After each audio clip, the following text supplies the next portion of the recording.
So mga kababayan, ito yung pinakabalita ngayon. Actually na-content na 'to ng News 5 eh.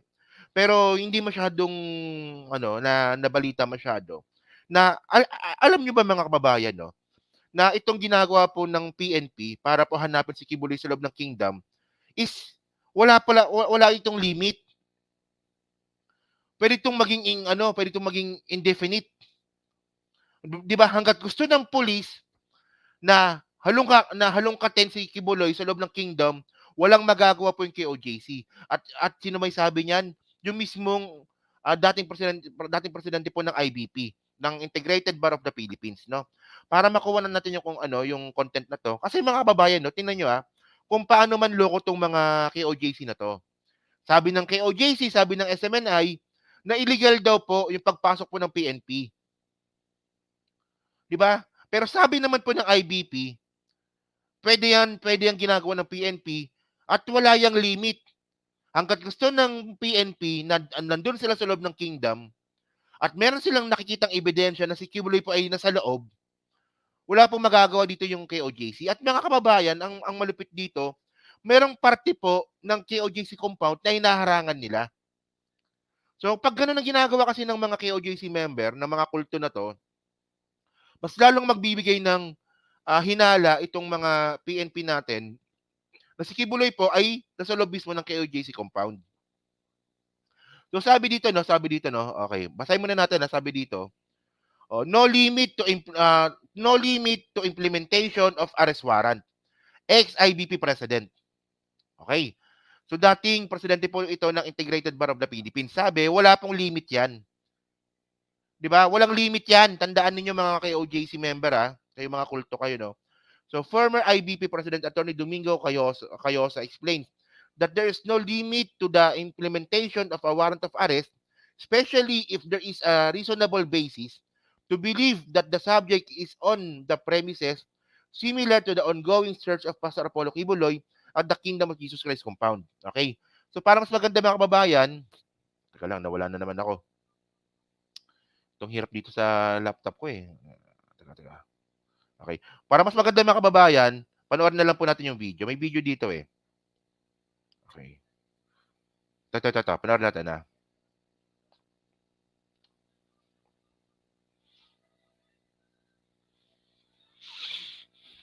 Nung Sabado pa, last week. So we're now in day 9, going to day 10.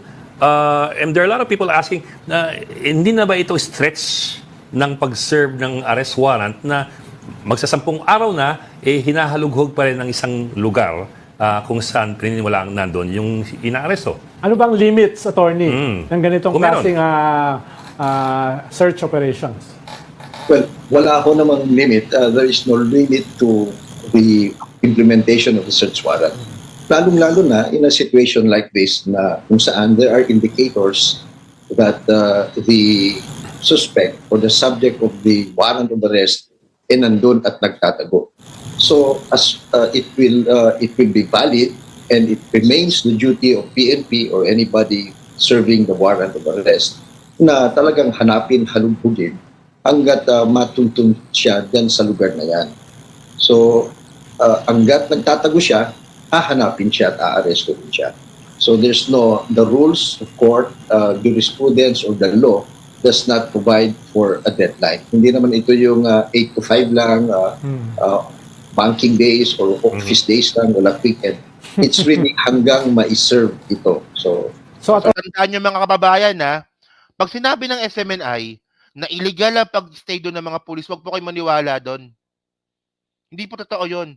Actually, na-content ko na ito, no? Wala talagang nakalagay sa batas natin, no? Na mayroong limit yung paghalungkat po sa isang lugar kung saan nga daw po pinaghihinalaan na nagtatago yung isang pugante. Wala namang ganun eh. So hangga't sinabi ng pulis na sa tingin namin at may ebidensya kami na si Kibuloy ay nandyan, hindi kami aalis dito. So kahit abutin ito ng 1 taon at kahit hindi ito matapos, basta sinabi ng pulis at kaya nila patunayan yan na si Kibuloy po ay nasa loob ng KOJC compound, hindi po sila titigil. Oh. Theoretically, pwedeng several months sila, okay lang. Or indefinitely. Ganun ba? Yes, as long as there is reasonable belief and basis for them to say nandun nga siya. So far, they say nasa underground siya, meron daw silang ginagamit na equipment at nakikita lang merong tao doon. Hindi naman tinuturo o kaya binibigay sa kanila ng Kingdom of Jesus Christ authorities yung mga susi o yung daanan. So they are authorized to use reasonable means, even reasonable force to effect the warrant of arrest. Attorney, that's an arrest warrant. Hindi ba separate yun sa search warrant? O kapag may arrest warrant ka at hinahunting mong ganyan, hindi mo kailangan ng separate search warrant? Hindi na ho, mapabutit natanong mo yan, Ami, kasi akala ng lahat kailangan may search warrant. Yes. Hindi ho, once there is a warrant of arrest, the serving authorities can use that to enter any building. As a matter of fact, they can even break down the doors and destroy things. Yes. Just to get to. So hindi na ho kailangan ng separate search warrant. Ayan ha. So at least malinaw na po tayo. Kasi minsan po, nakakapanloko pa rin po kasi yung SMNI. So alam niyo mga kababayan, no? Natawa po ako sa isang vlogger eh. Kilala niyo si Bobos Travelers. Isipin niyo 'di ba kung sino-sino na lang po talaga nagsasalita ng mga SMNI eh. So Banat Bay, Dada, Jay Guevara, Bobos Travelers, PL. 'Di ba mga walang utak yung mga 'yan eh. Oh, sabi ni Bobos Travelers, 'di ba? Sabi ni Bobos Travelers parang proud na proud pa sa kabobohan eh. Sabi ni Bobos Travelers, bakit naman nila hinahalungkat yung buong KOJC compound? Akala ko ba yung underground na sa ilalim ng katedral? So, anong ginagawa nila sa ibang KOJC compound? Bobo ka talaga. Di ba? Sakto yung pangalan mo, Bobos Travelers, bobo ka talaga. Kasi mga kababayan, ang point dito, di ba, sabi ng pulis, di ba, yung underground po ni Kibuloy, nasa ilalim ng katedral. So, hindi ibig sabihin nun na yung entrance, andun din. Posible po yung entrance is nasa ibang lugar. Kaya nila hinahanap sa ibang lugar ng KOJC compound, yung hinahanap nila entrance. Bobo talaga eh. Sakto nga eh. Bobos Travelers nga eh. Bakit yun naman hinahanap si Kibuloy sa ibang lugar? Akala ko ba nasa katedral lang siya? 'Di ba? Kung kayo, bobo talaga, no? Kunwari kayo, no? Sobrang common sense lang eh. Kunwari kayo, meron kayong pera. Gusto nyo gumawa ng underground. Doon kayo magtatago. Ganun ba kayo katanga? Meron naman pala kayong pera na yung entrance andun din. 'Di ba? O kunwari yung underground niyo nasa CR. Papayag ba kayo na yung underground yung entrance niyo nasa CR din? Bobo nga. 'Di ba? Bobo. Basta mga dinas talaga mga bobo. Oh. So sabi dito no, tingnan niyo to Ngayon, ang bagong drama ngayon ng mga Kingdom of Kibuloy. Kingdom of Kibuloy, no? So, ito pa. Ito pala, no? Ito, okay. Bago pala natin puntahan yung video. So, ngayon pati po yung IBP po ng Davao, ganoon din po yung sinasabi. Tandaan nyo, mga taga Davao na to. Di ba? Abogado na po ito ng mga ng taga Davao, di ba? Sabi dito, no? The Davao City chapter for the Integrated Bar of the Philippines calls for the insist upon respect for the rule of law and sobriety in this application. This applies to our law enforcement officers implementing warrant of arrest as well as to the subject thereof, the people affected by the implementation. To be clear, law enforcers such as elements of the Philippine National Police have authority and duty to obey the orders of the courts. This includes the implementation of warrants issued by courts for the arrest of persons who are under a criminal indictment in court.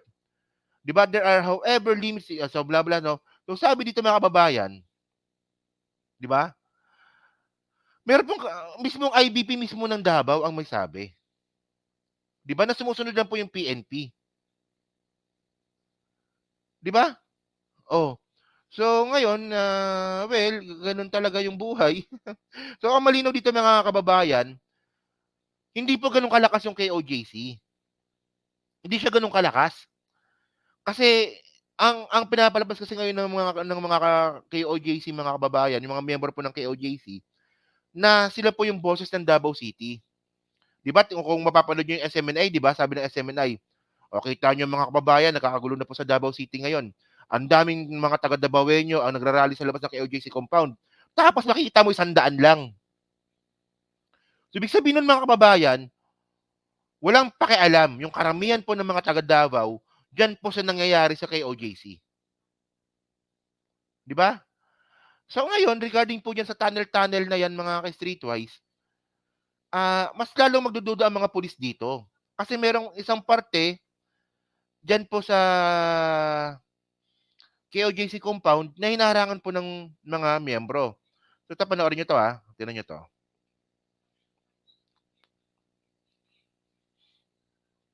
Nung Sabado pa, last week, Ito pala isa. Kamali pa ako. Ito pala. Game. Karapatan na pigilan ng pulis ay Apollo Kibuloy ang mga bagay na yan at yan ay ginagamit niya para magtago sa warrant niya sa human trafficking and child abuse. Tingnan nyo ito merong taga Davao dito Oh, sabi dito, tama. Taga Davao ako at wala kaming paki sa mga kulto ni Kibuloy. O, di ba? Infinix times 3, di ba? Kapag napanood mo yung SMNI, mga kababayan, ang bagong EDSA na po ay Davao City. Ang bagong EDSA po ngayon ay ang Davao City. Nagkakagulo na po sa Davao City. Yun naman pala mga miyembro lang pala ni Kibuloy. Gunggong talaga to, no? Yung SMNI mga kababayan, hindi na po kasi ito media, hindi na po ito balita. 'Di ba? Propaganda na po sila kasi. Oh, continue.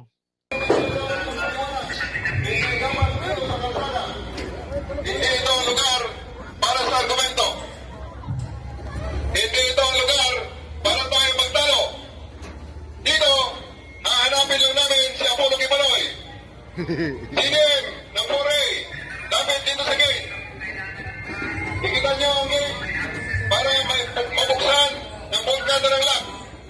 Alam nyo, no, hindi talaga nag-iisip tong mga miyembro ni Kibuloy The more na ginagawa nyo yan, the more na hinaharangan nyo yung mga pulis na yan, mas lalo silang mag-iisip na tinatago nyo si Kibuloy. At mas lalo silang magtatagal dyan sa compound. Tandaan nyo mga kababayan, ayan po kasi nangyayari kapag nami-mislead po kayo ng media, ng SMNI. Di ba sabi kasi ng SMNI, bawal po yung ginagawa ng pulis. Sabi ng SMNI yan. Pero ang totoo mga kababayan, pwede mag-stay po ang mga pulis dyan hanggat gusto nila, hanggat mayroon sila nakikita at kaya nila patunayan na si Kibuloy po nandiyan sa loob. Oh, ngayon hinaharangan niyo yung isang parte ng KOJC. So isipin ngayon ng mga pulis, hinaharangan ninyo So baka diyan nagtatago si Kibuloy kaya niyo hinaharangan. Wala kayong magagawa diyan mga kababayan. 'Di ba? Ang sinabi ng pulis at kaya nilang patunayan ito sa korte na meron silang ebidensya na nandiyan si Kibuloy, wala kayong magagawa diyan. Pinapatagal nyo lang yung proseso. O para mas maganda, pasukin nyo na yung puon ninyo. O, tapos mga kababayan, hindi nyo ba alam, hindi ba kayo nag-iisip, di ba, na kapag nakita si Kibuloy dyan, sa lugar na yan, at hinarangan ninyo, ang lalabas dyan, obstruction of justice yan. Ganun ang lumalabas dyan. O, hinarangan nyo yung lugar. Tapos, syempre, ipaglalaban ng pulis niyan na makapasok. Pag nakapasok sila dyan at nakita nila si Kibuloy, makakasuhan pa kayo obstruction of justice. Tapos, kapag nakasuhan kayo, ang sasabihin nyo naman, biktima kayo. Di ba? Lumang palabas na yan yung ganyang klaseng issue ninyo. Di ba? O, sige, continue. Dito. Dapat dito sa may gate. Huwag kayong maniwala dyan na meron pang oras para tayo ay mag-argumento. Walang argumento kailangan dito. Iisa ang dapat masunod ng batas. Ang sabi ng pulis na nagsasalita, huwag kayong maniwala dyan. sabi ng judge, pirmado niya, dalhin si Apollo Kibuloy sa kanya. Maraming salamat po. Wala rin, wala silang nagawa, pinapasok na nila.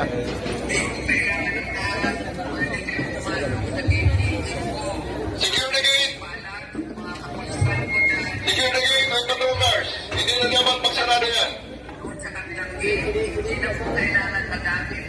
Yung mga nandyan pa, nahaharang-harang, huliin, dalhin nila. Hindi na po naglaban ng LJC dahil respeto ko sa ating Ipintayin natin na ganyan ang gate na yan, nakawas para sa ating free access lahat. Wala kami pinipigilan ng mga taga-QGC na pumasok o lumabas sa inyong upaw. Wala, hindi namin yung pinipigilan.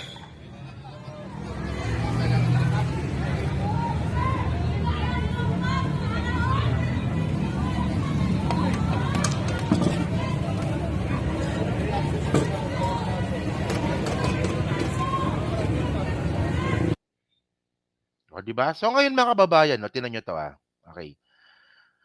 Okay, so, ang nangyari ngayon dyan, ang pinaka-update ngayon dyan, wala rin, nakuha rin nila yung, yung lugar. Nakuha na, tama, nakuha nila, sabi dito. Saan ba yan?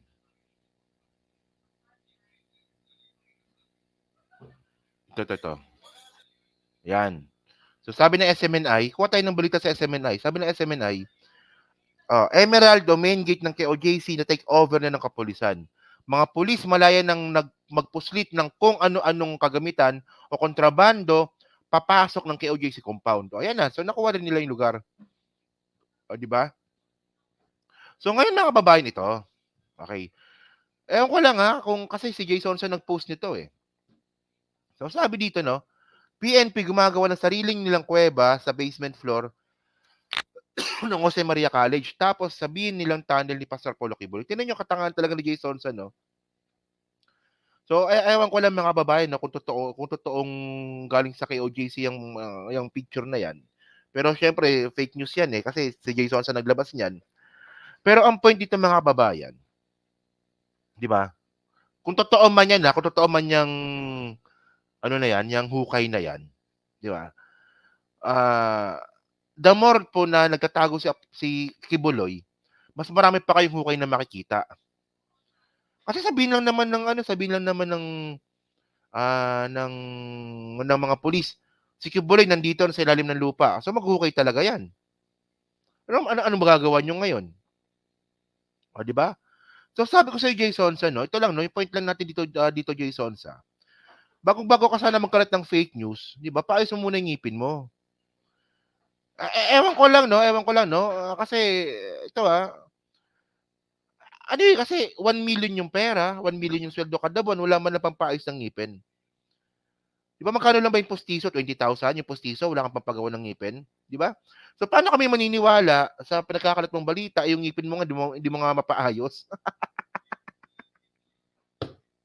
Walang yan na to, no? So baka may sulpat tayo dito. Tingnan natin to kung meron pang kasunod, Okay. Wala na pala. Okay. So, balik tayo dyan. So, yan, no? So, dyan po sa 1,000 po na nanonood, no? So, hindi pa po nakakapag-like, no? Paligtan po ng video po na to. Dyan po sa Team Replay. Sino nga po masabi nyo nga po dito? Di ba? Na, ngayon, wala palang magagawa yung KOJC. Kahit na anong klaseng fake news pa yung ilalabas nila, kung konti lang naman yung naniniwala sa kanila, wala silang magagawa dito kundi papasukin yung pulis. Di ba? So ngayon, kung tatanungin ninyo, so paano ito mapapatunayan? So ito for example, ganito yan. Kunwari nag-file ng kaso, itong KOJC sa mga pulis. Sabi nila na sobra yon, overkill yon. O ngayon, harap sa korte. Ngayon, sasabihin lang naman ng mga pulis na, kaya lang naman namin pinasok yung KOJC compound kasi meron kaming informant. At meron kaming ebidensya na si Kibuloy nandun. Ngayon, habang ang mga pulis po ay nasa loob ng KOJC compound, nagagather na rin po yan ng ebidensya. Di ba? Na ito, meron kami nakitang 30 meters, no, sa ilalim ng lupa, may nakita kaming heartbeat, may nakita kaming tunnel. So lahat po yan pwedeng ipakita po sa husgado. So ang ending nito mga kababayan, matatalo lang din po yan. O, di ba? So yan, so dyan po sa Team Replay, nga po masabi nyo nga po dito. And then mga kababayan, so hindi pa po nakakapag-like, then palike na lang din po. At syempre, kung di naman kalubisan, pa-share din, pa-subscribe na lang din po, no? So, ngayon mga ka-Streetways, no, meron pa yun dito. Okay.